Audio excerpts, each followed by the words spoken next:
मोदी सरकार ने नागरिकता संशोधन कानून का नोटिफिकेशन जारी कर दिया है। इसी के साथ देश में अब सीएए लागू हो गया है। साल 2020 में देश भर में सीएए के खिलाफ प्रदर्शन हुए थे।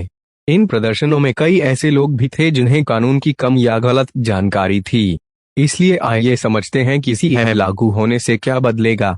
आगामी लोकसभा चुनाव से ठीक पहले मोदी सरकार ने नागरिकता संशोधन कानून का नोटिफिकेशन जारी कर दिया है। इसी के साथ देश में अब सीएए लागू हो गया है। सीएए के अमल में आ जाने के बाद अब बांग्लादेश, पाकिस्तान और अफगानिस्तान से आए गैर मुस्लिम अल्पसंख्यकों को भारतीय नागरिकता मिलने का रास्ता साफ हो गया है। साल 2020 में देश भर में सीएए के खिलाफ प्रदर्शन हुए थे। इन प्रदर्शनों में कई ऐसे लोग भी थे जिन्हें कानून की कम या गलत जानकारी थी। इसलिए आइए समझते हैं कि सीएए लागू होने से क्या बदलेगा। तकनीकी तौर पर सिटीजनशिप अमेंडमेंट एक्ट यानी सीएए से सिटीजनशिप एक्ट ऑफ 1955 में संशोधन किया गया है। इससे होगा ये कि पाकिस्तान, बांग्लादेश और अफगानिस्तान से आए उन लोगों को नागरिकता मिल जाएगी जो 31 दिसंबर 2014 से पहले किसी न किसी तरह की प्रताड़ना से तंग होकर भारत आए थे। इससे इन मुस्लिम देशों के अल्पसंख्यक समुदायों को फायदा होगा जिनमें हिंदू, सिख, बौद्ध, जैन, पारसी और ईसाई शामिल हैं। बिल से लेकर कानून बनने का सफर भाजपा पार्टी के एजेंडा में सीएए का काफी पहले से जिक्र होते आया है। मोदी सरकार के पहले कार्यालय में साल 2016 में इसे लोकसभा में पेश किया गया।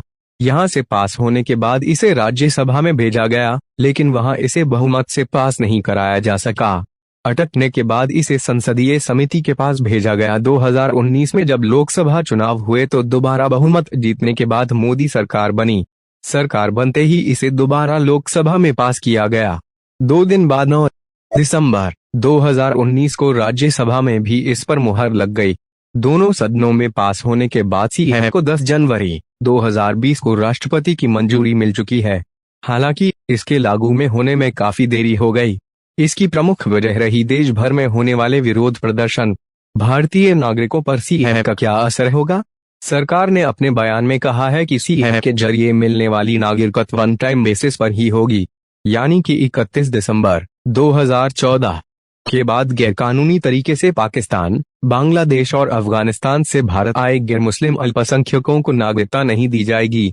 इस कानून के अमल में आने के बाद भारत के किसी भी नागरिक, चाहे वो किसी भी धर्म का हो, की नागरिकता को कोई प्रभाव नहीं होगा।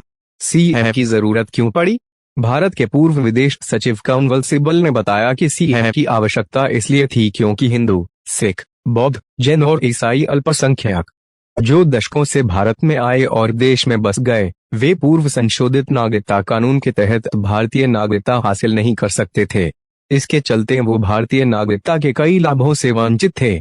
संशोधन के बाद उन्हें अनिश्चित जीवन नहीं जीना पड़ेगा। गैर मुस्लिम अल्पसंख्यकों को ही नागरिकता क्यों मिल रही है?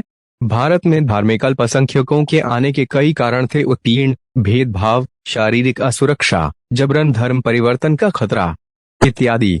आधिकारिक आंकड़े मुस्लिम बहुल पड़ोसी देशों से बड़े पैमाने पर अल्पसंख्यकों के पलायन की गवाही देते हैं। 1947 में पाकिस्तान में अल्पसंख्यक, ज्यादातर हिंदू और सिख, आबादी का लगभग 23% थे। आज वो लगभग 5% है।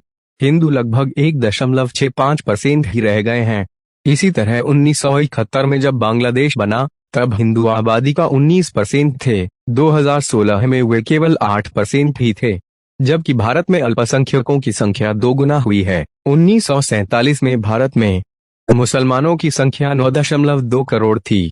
आज उनकी अनुमानित संख्या लगभग 20 करोड़ है। अल्पसंख्यकों की गिरती जनसंख्या के अलावा सभी मुस्लिम बहुल पड़ोसी देशों के सर्वोच्च पदों पर मुसलमानों को तवज्जो मिलती है, जबकि भारतीय संविधान सभी अल्पसंख्यकों के अधिकारों की रक्षा करता है और मुसलमानों के साथ साथ बाकी अल्पसंख्यकों को उनके धार्मिक और शैक्षणिक संस्थानों के प्रबंधन में विशेष अधिकार देता है। आशा की नई किरण 2019 में राज्यसभा में बिल पेश करते समय केंद्रीय गृह मंत्री अमित शाह ने सीएए को आशा की एक नई किरण बताया था। उन्होंने कहा, नागरिकता संशोधन विधेयक 2019 हिंदू, सिख, बौद्ध, जैन, पारसी और ईसाई समुदायों के उन लोगों को आशा की एक नई किरण देगा जो पाकिस्तान, अफगानिस्तान और बांग्लादेश में धर्म के आधार पर उत्पीड़न का सामना करने के बाद भारत आ गए हैं। गृह मंत्री अमित शाह ने इस बात पर जोर दिया कि सीएए भारत में किसी भी अल्पसंख्यक के खिलाफ नहीं है और हर एक भारतीय नागरिक के अधिकारों को समान रूप से संरक्षित किया जाए।